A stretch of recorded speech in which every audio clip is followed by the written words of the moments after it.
January 2009, U.S. Airways Flight 1549 departs New York's LaGuardia Airport. There are 150 passengers on board, bound for Charlotte, North Carolina. The aircraft took off uneventfully, and very shortly after takeoff, they lost all engines as a result of birds. I caught something out of the corner of my eye, and slightly to our right, but still ahead of us, was a line of birds. And they were very, very close, too close for us to maneuver around. Whoa! After quickly assessing the situation, Captain Sully Sullenberger and First Officer Jeffrey Skiles realized that without engine power, they're not going to make it to any nearby airport. We're going to be in the Hudson.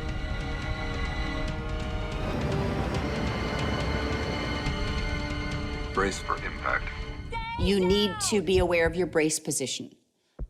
In many, many accidents, the cabin crew are trying desperately to get the passengers into the brace position, but because the passengers haven't read the safety features card, they don't know what that means. Get your heads down and stay down!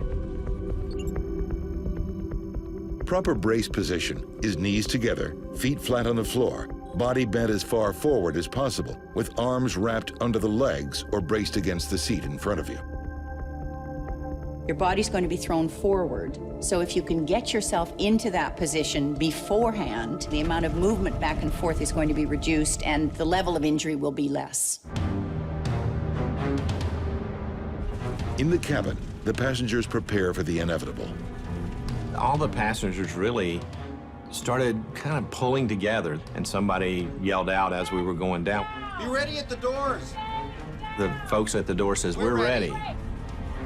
Clay Presley does what all passengers should. He stays calm and tries to think ahead. So I started thinking about, if we're going to crash, I know I need to figure out where the exit rows are. If the water comes in, you need to be able to hold your breath long enough to get to those 4 or 5 rows and get the doors open if you can. But before anyone can escape, they must first survive a high-speed impact. Looked like the airplane was going right for the bottom of the Hudson River. Then the airplane popped up, and it was just sort of gently rocking in the waves. In an instant, the $75 million plane has become an unlikely boat floating down the Hudson River. It's now filling with freezing water. That water was cold. It was very cold, so your feet are freezing.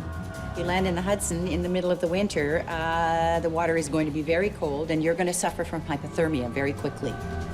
Their feet and their hands will get numb. They're going to be useless. Passengers nearest the exits open the doors.